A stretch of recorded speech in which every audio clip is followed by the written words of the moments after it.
창세기의 4대 족장은 아브라함, 이삭, 야곱, 요셉 4명입니다. 지금 계속해서 이 4명의 믿음을 계속해서 살펴보고 있는데, 아브라함의 믿음은 안전한 곳을 떠나서 하나님께서 약속하신 곳으로 가는 믿음이었습니다. 온전히 하나님만을 의지하기 위해서는 반드시 익숙한 것을 떠나야 합니다. 이게 아브라함의 믿음이었습니다. 내 안에 익숙한 것이 무엇인지 그걸 떠날 수 있어야 합니다. 두 번째, 이삭의 믿음은 하나님의 뜻대로 자녀들을 축복했던 믿음이라 이렇게 이야기했습니다. 이삭은 잘못된 선택을 했음에도 불구하고 하나님의 뜻이 이루어지는 것을 받아들였습니다. 이게 이삭의 믿음이었습니다. 세 번째로, 야곱의 믿음은 임종 때 지팡이 머리를 의지해서 하나님께 경배하는 믿음이었습니다. 야곱은 선택받은 자임에도 불구하고 자기의 장꾀로 사람들을 속이며 자기가 원하는 것을 얻으며 살았습니다. 그는 야복강에서 환도뼈가 부러지면서 속이는 자 야곱에서 하나님을 의지함으로 승리하는 이스라엘로 이름이 바뀌게 됩니다. 그는 평생 절름발이로 살아가지만 흘러넘치는 하나님의 복으로 그는 하나님을 경배하며 살았습니다. 저는 다리로 기뻐 뛰는 사람이 되었습니다. 여기까지 너무 빨리 가서 잘 모르시면 유튜브 가시면 설교 있으니까 다시 들으시기 바랍니다. 다시 설명 못합니다. 오늘은 요셉을 해야 되기 때문에. 오늘의 주인공은 요셉입니다. 요셉은 그 인생 가운데 하나 완전히 관통하는 하나의 주제가 있는데 그것은 꿈이었습니다. 요셉은 어린 시절에 하나님께서 꿈을 꾸게 하셨어요. 당시에는 성경책이 없었기 때문에 하나님께서 말씀하실 때 꿈으로 말씀하시죠. 왜 성경책이 있으면 성경을 보면 되지만 당시에는 하나님 꿈으로 말씀하시기도 하시고 환상을 통해 말씀하시기도 하십니다. 지금은 뭘로 말씀하세요? 성경 말씀으로 말씀하십니다. 그래서 그 당시의 꿈은 지금의 뭐예요? 하나님의 말씀을 말합니다. 요셉이 꿈을 꾸었다, 그건 하나님의 말씀을 보았다, 이게 같은 의미입니다. 요셉은 자기가 꾸었던 꿈을 무시하지 않고 자기의 인생의 비전과 사명으로 받아들였습니다. 우리도 마찬가지입니다. 하나님의 말씀을 듣지만 무시해버리면 아무런 역사도 나타나지 않습니다. 하나님의 말씀을 듣고 그걸 자기의 인생의 사명과 비전으로 받아들이면 그때부터 놀라운 역사가 나타나게 됩니다. 이제 또 꿈이 어떻게 요셉의 인생을 이끌었는지를 하나씩 살펴보면, 첫 번째, 요셉은 꿈을 꾸는 사람이었습니다.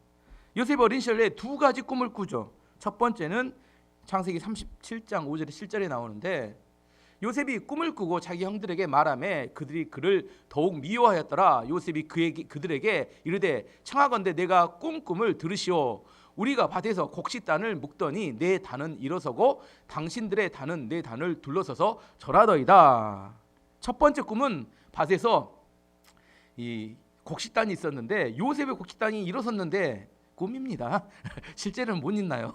꿈인데 일어났는데 형들의 곡식단이 일어서더니 절을 하는 꿈을 꿨어요. 이 꿈을 들었던 형들이 뭐예요? 요셉을 뭐합니까? 미워했습니다. 아버지의 사랑을 독차지해서 채색 옷 입고 다녔던 그것도 꼴보기 싫은데 꿈을 꿨는데 우리가 다 동생에게 절하는 꿈을 꿨다고 하니까 이게 미워하기 시작합니다. 한 가지 더 꿈을 꿉니다. 창세기 37장 9절 말씀 보면 요셉이 다시 꿈을 꾸고 그의 형들에게 말하여 이르되 내가 또 꿈을 꾼즉 해와 달과 11별이 내게 절하더이다 하니라. 이번에는 해와 달은 아버지 어머니를 말해요. 아버지 어머니까지 포함해서 나머지 형제들이 다 자기에게 절했다는 겁니다. 여기서 중요한 게 이 꿈을 누가 꾸게 하셨을까요? 하나님께서 미래에 그 가정에 일어날 일들에 대해서 꿈을 꾸게 하신 겁니다. 이것은 옳고 그름의 문제가 아니라 하나님께서 앞으로 어떤 일을 이 가정에 행하실 것인가에 대해서 보여주신 겁니다. 그래서 이것은 시기와 질투의 관점에서 보면 안 되고 하나님께서 왜 이런 일을 행하셨는지, 앞으로 이런 일을 통하여 우리 가정에 어떤 일이 발생할지에 대해서 기도하며 하나님의 인도하심을 구해야 맞는 태도였습니다. 하지만 그 형들은 시기 질투했어요. 첫 번째는 요셉은 꿈을 꾸는 사람이었습니다. 두 번째, 요셉은 꿈 때문에 고난을 당하게 됩니다. 뭐 때문에? 꿈 때문에 어떻게 된다고요? 고난을 당하게 됩니다. 10명의 형들이 동생 요셉이 꿈꾸는 것, 들었던 것 때문에 매우 화가 났어요. 그래서 받아들일 수가 없었습니다. 근데 양을 치고 있는데 아버지 심부름으로 요셉이 오는 겁니다. 형들이 요셉을 보면서 작정했습니다. 저놈을 죽여서 그 꿈이 없어지도록 만들어야 되겠다. 창세기 37장 18절 20절 보면 요셉이 그들에게 가까이 오기 전에 그들이 요셉을 멀리서 보고 죽이기를 꾀하여 서로 이르되 꿈꾸는 자가 오는도다. 비아냥거리는 소리입니다. 자, 그를 죽여 한 구덩이에 던지고 우리가 말하기를 악한 짐승이 그를 잡아먹었다 하자. 그의 꿈이 어떻게 되는지를 우리가 볼 것이니라 하는지라. 꿈꾸는 자가 오는도다. 이게 뭔 소리라고요? 비아냥거리는 소리입니다. 어떤 사람이 여보세요, 저 꿈꾸는 자가 오는도다 하면 뭔 소리로 들어야 된다고요? 꿈을 잘 꾼다 이렇게 생각하면 곤란합니다. 그런 이야기입니다. 그래서 시기심과 질투심에 견디지 못했던 형들이 요셉을 죽여서 그 꿈이 이루어지지 않도록 해야겠다 이렇게 작정했어요. 요셉은 꿈만 꿨는데 형들은 그를 미워했고 죽이기로 그렇게 작정한 겁니다. 하나님의 꿈, 하나님의 말씀, 비전을 품게 되면 반드시 그 꿈을 반대하는 사람들이 나타납니다. 그 꿈이 이루어지지 못하도록 죽이려고 작정한 사람들이 나타납니다. 사실은 그 꿈꾸는 사람을 대적하는 게 아니라 꿈을 꾸게 하신 하나님을 대적하는 것입니다. 요셉은 꿈 때문에 미디안 상인들에게 팔려서 애굽의 보디발의 집에 노예로 팔려가게 됩니다. 창세기 37장 36절 말씀 보면 그 미디안 사람들은 그를 애굽에서 바로의 신하 친위제장 보디발에게 팔았더라. 요셉은 하루아침에 부잣집 도련님에서 애굽의 노예로 전락하고 맙니다. 요셉의 인생이 완전히 소용돌이치기 시작했습니다. 자, 이것이 지금 소용돌이치는 인생이 축복일까요? 저주일까요? 이 상황이, 그 상황에 들어가면 판단하기가 매우 어렵습니다. 자, 다시 우리에게 적용해 보면 여러분의 인생이 소용돌이치고 있습니다. 축복일까요? 저주일까요? 지금 알기 어려워요. 처음 노예로 끌려갔던 요셉은 생각했는데 인생이 저주받았다. 이렇게 생각 안 했을까요? 저주받았다. 나는 꿈만 꿨을 뿐인데 엄청난 재앙이 자기에게 덮쳐온 겁니다. 하지만 중요한 것은 요셉이 애굽으로 끌려간 것은 저주가 아니고 재앙도 아니라 하나님의 축복의 시작이었습니다. 만약 요셉이 그냥 아버지 옆에 살았다면 그는 평범한 부잣집 도련님으로 그럭저럭한 인생을 살았을 겁니다. 하지만 요셉이 애굽으로 팔려가면서부터 하나님의 손에 붙들린 인생이 됩니다. 그는 자기의 의지와 상관없이 호랑이 등에 올라타서 살아가는 인생이 되었어요. 내일 어떻게 될지를 알 수 없기 때문에 매일 그날 그는 하나님을 의지하지 않으면 하루도 살 수 없는 삶이 되었습니다. 그런데 놀라운 것은 애굽의 노예가 되고 삶이 무너졌어요. 무너지면 어떻게 돼야 돼요? 이제 완전히 박살이 나야 되는데 이상하게 그 노예가 됐는데 하나님의 인도하심의 손길이 끊임없이 그의 삶을 이렇게 이끌어간다는 겁니다. 상황은 노예인데 하는 일을 하는 일마다 뭐가 돼요? 잘 돼. 일마다 잘 돼요. 창세기 39장 1절에 3절 말씀 보면 요셉이 이끌려 애굽에 내려가매 바로의 신하 친위대장 애굽 사람 보디발이 그를 그리로 데려간 이스마엘 사람의 손에서 요셉을 사니라. 여호와께서 요셉과 함께 하심으로 그가 형통한 자가 되어 그의 주인 애굽 사람의 집에 있으니 그의 주인이 여호와께 그와 함께 하심을 보며 또 여호와께서 그의 범사에 형통하게 하심을 보았더라. 하는 일마다 잘 되고 형통해요. 근데 직업은 뭐예요? 노예. 이게 이제 고민스러운 겁니다. 여기서 중요한 것은 이게 내 인생에 발생한 일이 저주냐 축복이냐 이걸 구분하는 방법이 여기서 나옵니다. 상황이 계속 안 좋아져요. 어려워집니다. 근데 그 어려워진 상황 속에 끊임없이 하나님의 도우심과 하나님의 형통케 하심이 있으면 그것은 축복입니다. 반면에 저주는 하나님이 그냥 내버려 두는 겁니다. 돈을 잘 벌어요. 성공해 갑니다. 근데 하나님 말씀 듣기 싫어집니다. 그리고 예배가 드리기 싫어져요. 그러면 저주일 가능성이 매우 높습니다. 하나님께서 계속 자신과 함께 하시고 형통케 하시는 상황이 벌어진다면 상황에 마음에 흔들릴 필요가 없습니다. 하나님께서 요셉을 지금 그 꿈의 주인공으로 만들기 위해서 지금 연단하시고 훈련하시는 과정입니다. 하나님께서는 우리에게 축복을 주시려면 반드시 연단과 훈련의 과정을 거쳐가야 합니다. 그냥은 되지 않아요. 미숙한 집안의 어린 도련님으로는 하나님의 축복을 담을 수가 없습니다. 그렇기 때문에 급격한 상황의 변동 속에서 그를 훈련의 과정으로 하나님이 이끌어 가세요. 근데 그때 이게 축복인지 구분하는 것은 하나님이 형통케 하신과 하나님의 도우심의 손길이 느껴지고 있으면 지금 하나님이 나를 훈련하시는구나 이렇게 판단해야 맞습니다. 요셉이 하나님의 연단하심에 들어가 있는데 악한 마귀가 또 하나의 계략을 짭니다. 이제 요셉을 또 하나 넘어뜨리기 위해서. 그것은 보디발의 아내의 유혹이었습니다. 20대 청년이었던 요셉이 섹시한 옷을 입고, 아시죠? 짧은 치마에 이렇게 야들야들한 이렇게 몸에 딱 붙는 옷을 입고 분 냄새를 확 풍기는 주인 마님이 요셉을 유혹해 올 때 요셉이 그를 이겨낸 건 쉽지 않은 일이었습니다. 보디발의 아내는 매일처럼 요셉을 유혹했습니다. 창세기 39장 10절을 보면 여인이 날마다, 이게 날마다의 동그라미입니다. 날마다 요셉에게 청하였으나 요셉이 듣지 아니하여 동침하지 아니할 뿐더러 함께 있지도 아니하니라. 요셉에게는 너무나 주인마님의 요청을 거절하는 건 어려운 일이었어요. 그럼에도 불구하고 요셉은 주인 보디발에게 의리를 지켜야 된다. 인간적인 마음에서 나에게 이렇게 선대해 주었는데, 두 번째는 하나님 앞에서 거룩하게 살아야 된다 하는 믿음 때문에 단호하게 거절했습니다. 흔적에서 사단이 쉽게 요셉을 놔주지 않아요. 이제 결정적인 환경을 만듭니다. 대부분의 사람들은 이 결정적인 상황 속에 넘어집니다. 대부분 넘어져요. 왜 그랬냐면 그 상황이 나를 그렇게 이끌어갔다고 다 이야기하는 상황입니다. 보디발 아내는 모든 하인들을 집에서 심부름 보냈습니다. 요셉만 불러들였어요. 그리고 자기 방으로 끌고 갔습니다.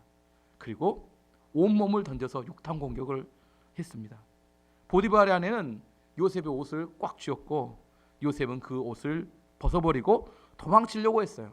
그때 마지막 순간에 보디발의 아내가 요셉을 향해서 마지막 일격을 날립니다. 내가 이대로 도망치면 내가 나를 강간했다고 모든 사람에게 알릴 것이다. 그럼 너는 반드시 죽게 될 것이다. 좋은 말 할 때 내 말 들어. 무서운 이야기입니다. 이 주인마님 마지막 최후의 통첩. 그 이야기를 듣고 요셉은 바로 도망쳐 나왔습니다. 창세기 39장 11절에 15절이 제가 설명한 이야기를 이야기합니다. 여인이 날마다 11절부터 15절까지 그러할 때 요셉이 그의 일을 하려 그 집에 들어갔더니 그 집 사람들은 하나도 거기에 없었더라. 그 여인이 그의 옷을 잡고 이르되 나와 동침하자. 그러나 요셉이 자기의 옷을 그 여인의 손에 버려두고 밖으로 나가매 그 여인이 요셉이 그의 옷을 자기 손에 버려두고 도망하여 나감을 보고 그 여인의 집 사람들을 불러 그들에게 이르되 보라, 주인이 히브리 사람을 우리에게 데려다가 우리를 희롱하게 하는도다. 그가 나와 동침하고자 내게로 들어오므로 내가 크게 소리 질렀더니 그가 나의 소리 질러 부름을 듣고 그의 옷을 내게 버려두고 도망하여 나갔느니라 하고. 여자들 조심해야 합니다. 보디발이 집에 돌아왔어요. 그랬더니 그의 아내의 이야기를 듣고 요셉을 바로 감옥에 가두었습니다. 근데 그 당시는 노예가 주인마님을 겁탈하려 했으면 바로 그 직길 처분으로 사형에 처합니다. 근데 이 보디발은 죽이지 않고 감옥에 그냥 가두었습니다. 왜 그랬을까? 이렇게 추측합니다. 보디발의 아내는 초범이 아니었습니다. 아시겠죠? 이런 여자가 절대 초범일 리가 없습니다. 보디발은 알고 있었습니다. 보디발은 오랫동안 요셉을 보면서 요셉의 성정과 마음을 알고 있었고 요셉이 누명을 쓴 것도 눈치챘을 겁니다. 하지만 집에서 일하는 노예들은 100명이 넘었고 그 노예들의 질서를 잡기 위해서는 아내의 말대로 요셉을 가둘 수밖에 없었습니다. 아마도 그날 저녁에 보디발은 아무도 없는 곳에서 그의 아내를 죽도록 두들겨 팼을 겁니다. 상황상 그럴 수밖에 없어요. 이게 그렇게 안 갈 수가 없는 상황입니다. 그렇지 않으면 죽였을 거예요. 하지만 요셉은 죽지 않았습니다. 근데 요셉의 입장에서 보면 나는 믿음을 지켰고 의리를 지켰는데 이 상황이 더 어려워진 겁니다. 이번에는 노예가 아니라 감옥의 죄수로 전락하고 말았어요. 근데 또 이상한 것은 감옥에 갔는데 이 감옥에서 또 하나님의 도움의 손길이 느껴지는 겁니다. 창세기 39장 20절 23절 말씀 보면 이에 요셉의 주인이 그를 잡아 감옥에 가두니 그 옥은 왕의 죄수를 가두는 곳이었더라. 요셉이 옥에 갇혔으나 여호와께서 요셉과 함께 하시고 그에게 인자를 더하사 간수장에게 은혜를 받게 하시매 간수장이 옥중 죄수를 다 요셉의 손에 맡김으로 그 재반 사물을 요셉이 처리하고 간수장은 그의 손에 맡긴 것을 무엇이든지 살펴보지 아니하였으니 이는 여호와께서 요셉과 함께 하심이라. 여호와께서 그를 범사에 형통하게 하셨더라. 간수장은 은혜를 베풀고 요셉은 한 일마다 성공을 이어집니다. 근데 본인의 지금 상황은 뭐예요? 감옥의 죄수입니다. 일은 잘 돼요. 근데 상황은 점점 나빠집니다. 이때 감옥에 있을 때 요셉의 심정은 어땠을까? 보통 재판을 이렇게 죄를 지으면 재판을 받잖아요. 재판 받으면 몇 년형 이렇게 구형을 받잖아요. 몇 년 있으면 나오잖아요.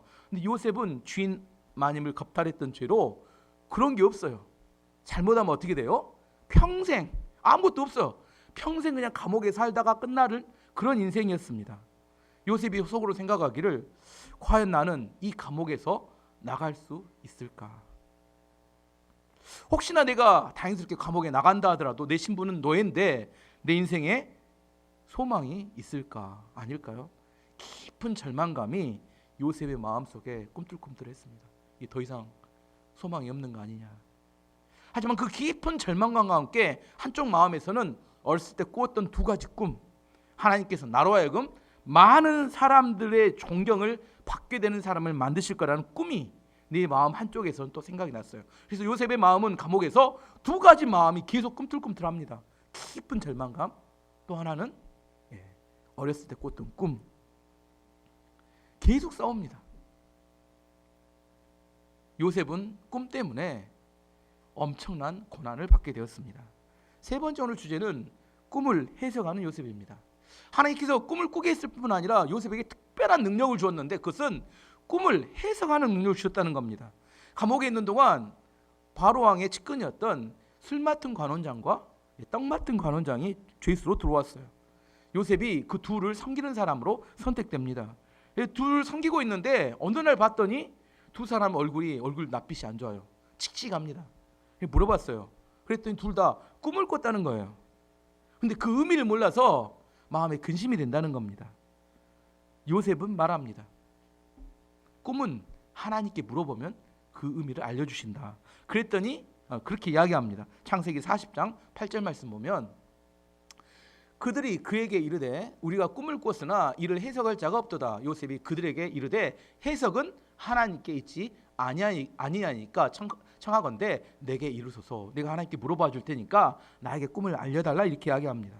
술 맡은 관원장이 꿈을 이야기합니다. 포도나무 한 그루 있었는데 가지가 3개가 있었고 3가지에 열매가 맺혔는데 그걸 내가 따다가 포도즙을 만들어서 왕에게 바쳤다. 그랬더니 요셉의 해석은 3일 후에 당신은 다시 복직될 겁니다. 이렇게 해석해 줬어요. 두 번째 떡 맡은 관원이 이야기합니다. 광주리 3개를 머리 이고 가는데 맨 위 광주리에 있는 떡은 왕을 위해 구운 떡이었는데 새들이 와서 먹어버렸다. 당신은 3일 후에 죽을 것입니다. 이렇게 해석해 줬어요. 요셉의 해석만큼 3일 후에는 그대로 이루어졌고 술 맡은 관원이 복직이 되어지는 순간 요셉이 부탁합니다. 나는 죄가 없는데 나를 꼭 기억해줘서 나를 좀 풀어달라. 오케이. 근데 어떻게 해요? 가서 기억하지 않아요. 화장실 갈 때와 화장실 나올 때가 어떻게 해요? 마음이 다릅니다. 이런 사람은 뭐예요? 질이 낮다지. 수준이 낮는 거죠. 이렇게 살면 안 됩니다. 이거 수준이 낮다를 두 자로 뭐라 해요? 저질이라고 합니다. 우리 저질스럽다고 하면 이렇게 사람들이 그건 나쁜 말인데 수준이 낮다고 하면 못 알아먹어요. 수준이 낮다가 저질입니다. 화장실 갈 때와 나올 때가 이 마음이 다르면 이 사람이 좋은 사람이 아닙니다. 하여튼 요셉은 또 잊혀졌어요. 그리고 2년이 지났습니다.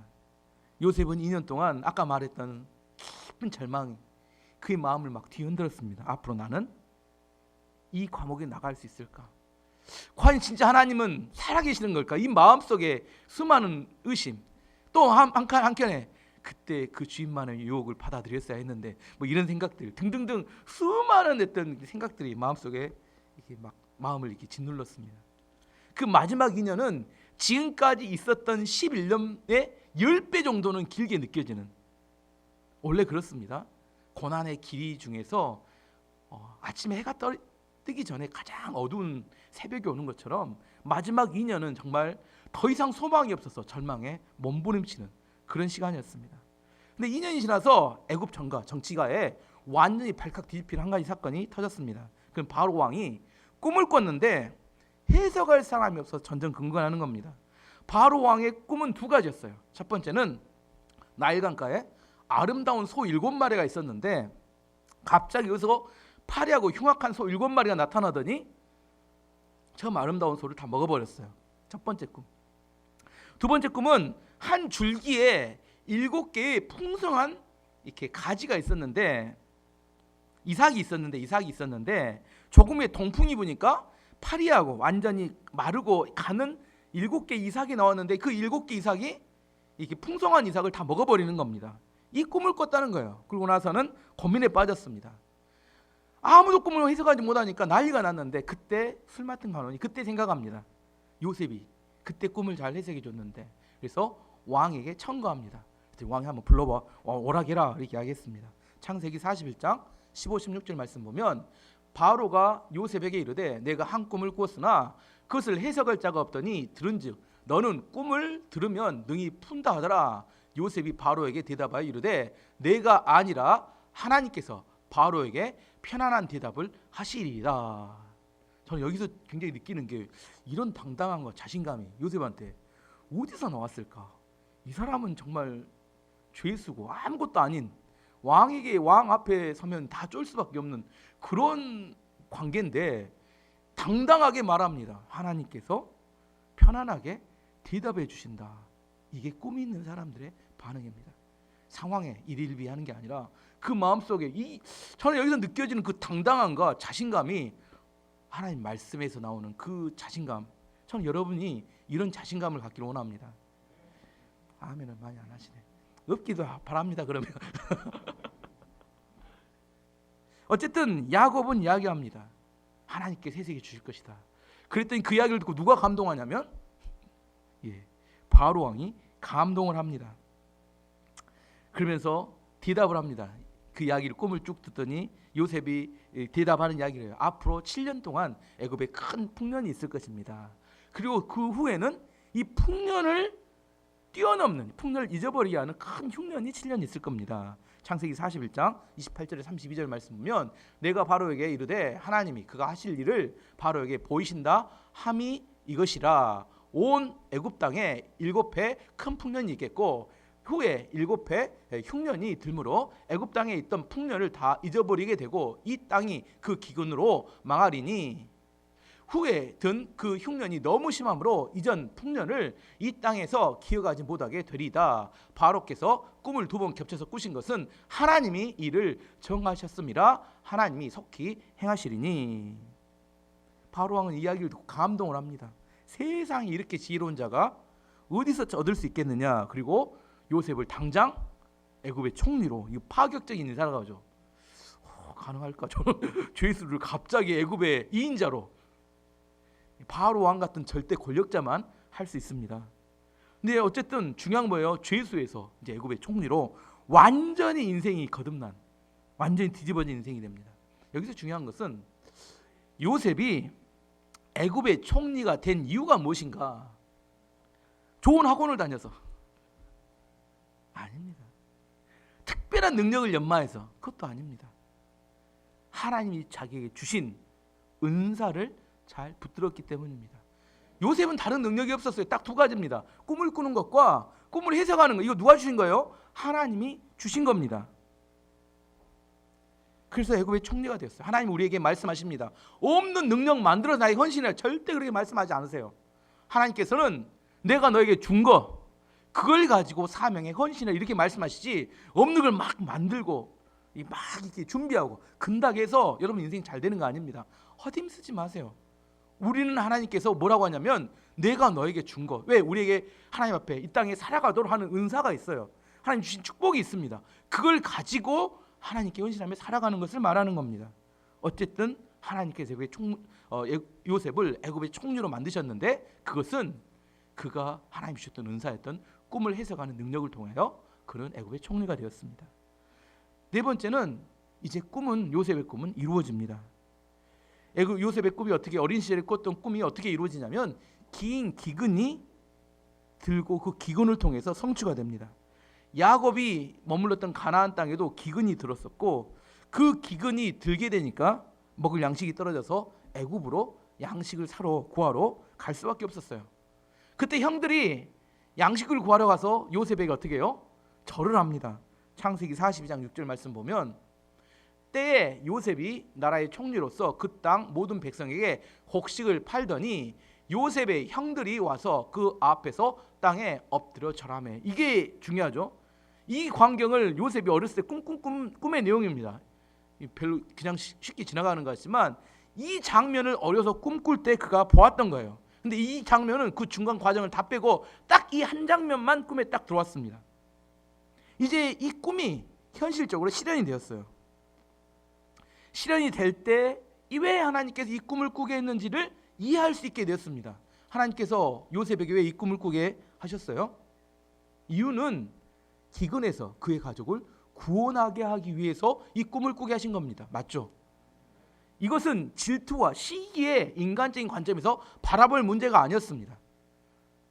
이 꿈은 하나님께서 그 가정을 구원하기 위해서 미리 요셉에게 보여주셨던 하나님의 계획이었다는 사실을 이 마지막 성취됨을 통하여 알 수 있습니다. 그렇지 않았다면 모두 죽었을 겁니다. 기근으로.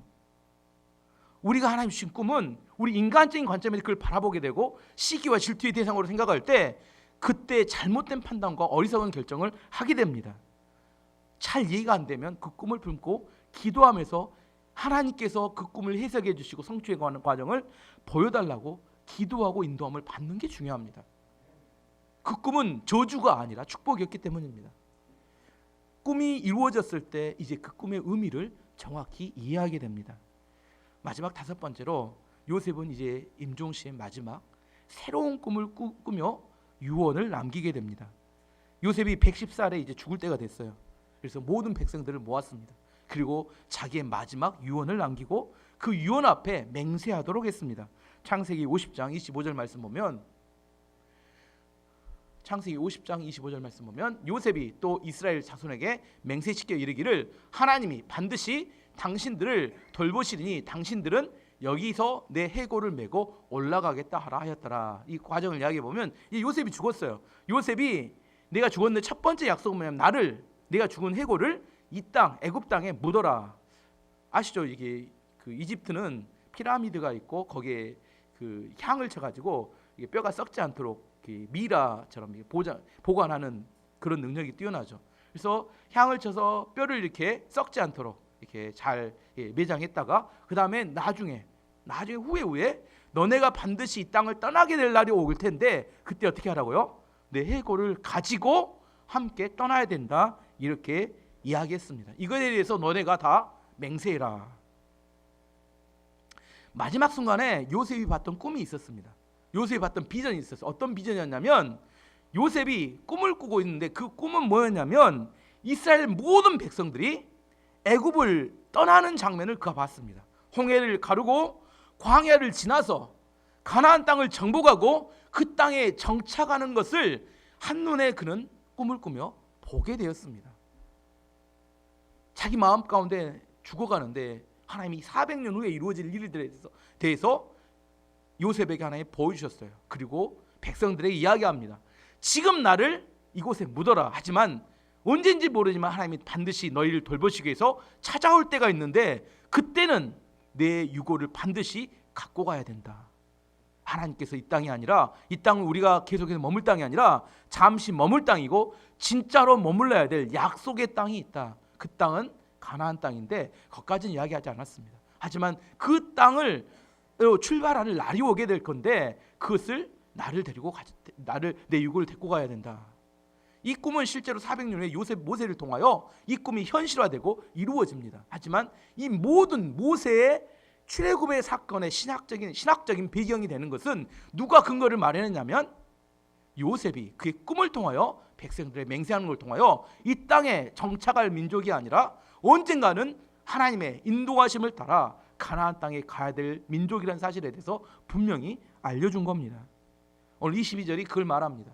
22절 말씀 보면, 오늘 본문의 말씀 보면, 믿음으로 요셉은 임종시에 이스라엘 자손들이 떠날 것을 말하고 또 자기 뼈를 위하여 명하였으며, 제가 이걸 설명하기 위해서 지금 긴 여정을 해왔습니다.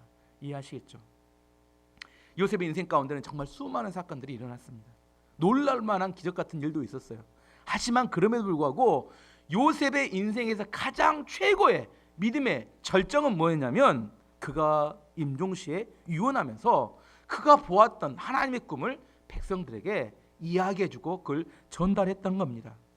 요셉은 평생 꿈꾸는 사람으로 살았었고, 그의 인생에 있어서 가장 최절정은 마지막 죽을 때 그가 꾸었던 그 민족에 대한 꿈을 그 백성들에게 전달해주는 순간이었어요.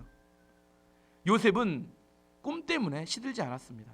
보통 일반적으로 요즘 역대하를 보면 젊은 시절에 하나님 말씀에 순종하다가 나이 들어서 어떻게 돼요? 타락하고 무너지죠. 근데 요셉은 마음 가운데 꿈을 품고 있었기 때문에 그의 인생의 가장 최절정은 마지막 죽은 임종할 때 후손들에게 그들의 꿈을 전달해주는 이 순간이 최고의 믿음의 절정이었다는 겁니다. 여러분은 죽을 때 어떻게 죽기를 원하십니까? 요양병원에서 쓸쓸히 아무도 모르게 죽기를 원하십니까? 아무런 꿈도 없고 비전도 없고 허무하게 죽기를 원하십니까? 아니면 여러분의 자녀들과 손자 손녀들에게 하나님께서 나에게 보여줬던 꿈, 그 꿈을 전달하면서 생생하게 하나님의 약속을 후손들에게 전달해주며 믿음으로 여러분을 임종하기를 원하십니까? 오늘 말씀의 결론을 맺도록 하겠습니다. 한마디로 요셉의 인생은 꿈꾸는 인생이었습니다. 꿈의 인생이었습니다. 아마 꿈이 없었다는 그는 그렇게 파란만장한 인생을 살지 않았을 거라고 생각합니다. 꿈이 있었기 때문에 그는 고난을 당했고, 꿈이 있었기 때문에 유혹도 이길 수 있었고, 그는 꿈이 있었기 때문에 깊은 좌절감에서도 이겨낼 수 있었고, 꿈이 있었기 때문에 성공했음에도 불구하고 그는 흔들리지 않았고, 꿈이 있었기 때문에 죽을 때에도 싱싱하게 꿈을 꾸며 꿈을 전달할 수 있었습니다. 과연 우리 자녀들을 어떻게 키울 것인가? 요즘 자녀 문제로 고민하는 부모들이 많습니다.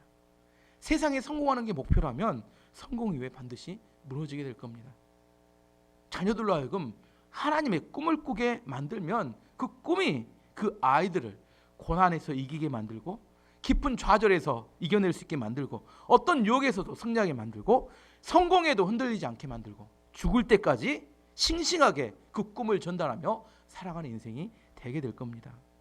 저는 여러분의 가정이 꿈꾸는 가정이 되길 원합니다. 저는 우리 교회가 꿈꾸는 교회가 되길 원합니다. 여러분의 인생이 지금보다 꿈을 꾸기 때문에 더 싱싱해지고 더 살아나며 나이에 상관없이 하나님 앞에 여러분의 인생이 뜨거워지며 마음 가운데 불타오르는 그 열정과 그 능력이 있기를 원합니다. 가을이 돼서 잠이 많이 옵니다. 가을이 돼서 놀러 가기 참 좋습니다. 오늘도 참 연휴 놀러 가기 좋은데, 우리 안에 가을이 됐기 때문에 더 꿈을 꿀 수 있는 계절이기도 합니다. 하나님 앞에서 말씀 꿈이 뭐라겠어요? 하나님 말씀이라겠죠. 말씀을 마음에 품고 여러분의 꿈을 꾸고 그 꿈을 여러분의 자녀들에게 전달하는 믿음의 가정과 또 여러분 자신이 되기를 예수 그리스도 이름으로 축원합니다. 전 같이 함께 기도하겠습니다.